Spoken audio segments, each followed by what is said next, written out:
Hi, and welcome back to my channel. Last time I left off talking about the seeds that I had purchased at Dollar Tree on January the 7th, and today I would like to share with you the haul that my husband got for me from Baker Creek Seed Company. So I had a long list of items on my Christmas wish list this year, and a lot of them were seeds, and I just love that he will support me and all the things that I love to do, which is always growing and starting new plants. So let's get into this haul. I got the tall double mix straw flower. I actually first saw these. Becky at Acre Homestead had planted them, and I just loved how they looked. I loved the sound they made, and I liked the idea that you could keep them and dry them for arrangements. The next thing that he picked up for me was these Autumn Beauty sunflowers. Now, sunflowers is my most favorite flower of all. I had a ton of different Mammoth and Evening Sun sunflowers, but this Autumn Beauty, I just love the color. The bees loved them, which is super beneficial for our hive out at the land. So I'm excited to see how these take. There was a couple of new to me plants, the Goji Berry Scarlet and the Goji Berry Black. I've never grown these. My dad did try to start these seeds, and they were a little temperamental for him. He could never get the plants to take off. I know once they come in, they're good, and I would love to be able to grow them, but if you have any tips or tricks on ways to keep them growing, please let me know. Next, I got the lychee, I'm not quite sure how to say that, tomato. It's supposed to be between a cherry and a tomato, and it's a thornier plant, so I'm gonna have to really make sure I put this in an area where I'm not gonna be grabbing into it, or I can grab from both sides without getting stuck. Next, this one's kind of exciting and has me intimidated. It's all of these different types of blackberries and huckleberry. Now, I think it would be awesome to have these growing out at the land. However, I did not realize when I had picked them out that many of them are poisonous if they are not picked at the right time, the right color, the way they're eaten, or the way they're prepared. That makes me a little nervous. I'm already nervous when I can food and then serve it to my family because you just never know. You know, you read all of the books and you try your best, but I don't know if this is something I want to put in the garden, just because we always have people visiting too. If somebody were to pick something up and eat it and it wasn't ready, I would just feel terrible. So if you have any suggestions, if you've grown any of these varieties, will you leave it down below? I just don't feel confident enough in my growing to plant them and know exactly when and how to use them. But I have them and I'm excited about it anyway. This is a packet of buckwheat. Now, I watched the Seasonal Homestead or Seasonal Homesteader, and she plants this in her rows as a row cover to help improve soil, and then she knocks it down before it seeds so that you can use it as a mulch for your new plants. This is not gonna be enough to do a lot, so I need to order some more, but I'm excited to try this in the fall and see if that helps improve any of our soil. Last year out at our land, we had a really good squash run. It took really well. I do believe that is because it was our first year growing out at that land and the vine borer hadn't found us yet. Now, towards the end of the season, I started having vine borer and squash bug issues, which run rampant here in Kansas. I am looking for new seeds that I can use that are more disease and pest tolerant. So I picked up these because of that.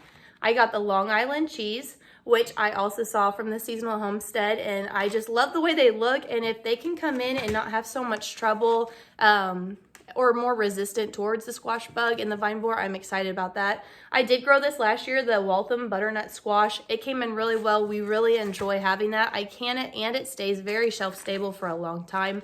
The Seminole squash, it's supposed to take heat and humidity really well, which is why I picked that one in particular, because here in Kansas, it is hot and the humidity is always super high.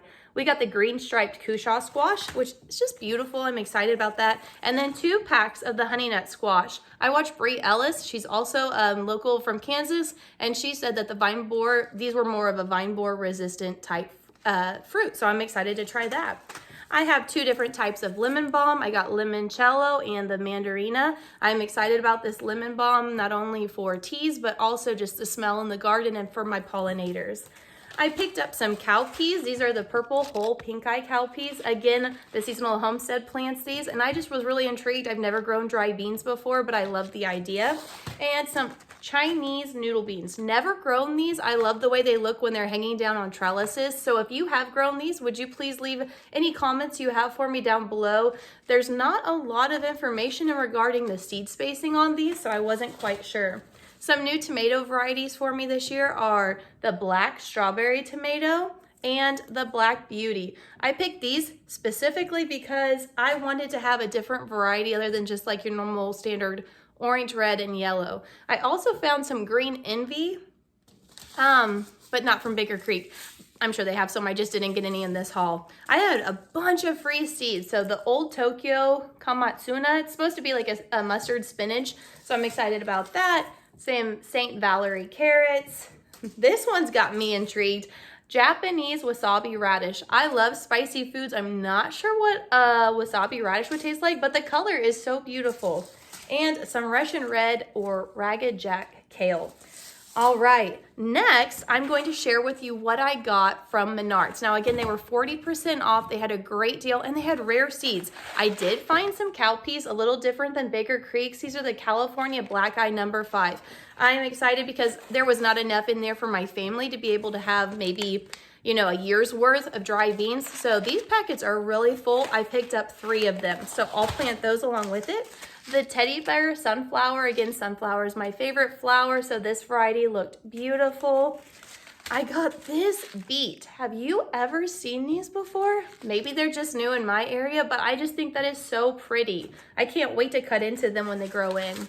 I also picked up some Glass Gem ornamental corn. I've never grown this. We did grow sweet corn for the first time last year and it came in really good. So I'm gonna plant this in with the sweet corn and see how it turns out. And these are probably my 2 favorite finds at Menards. I have been looking for this broccoli romanesco and the fact that they had it, I think I got this for like $1.67. That is crazy. I picked up 3 of them. It does say for my area it's better for a fall planting, but I am going to start some indoors and see how the spring goes. And last but not least, I got the purple sprouting broccoli.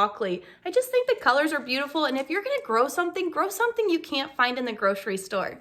I hope you all enjoyed this haul. Please remember to like and subscribe below, and I will see you on the next video. Bye.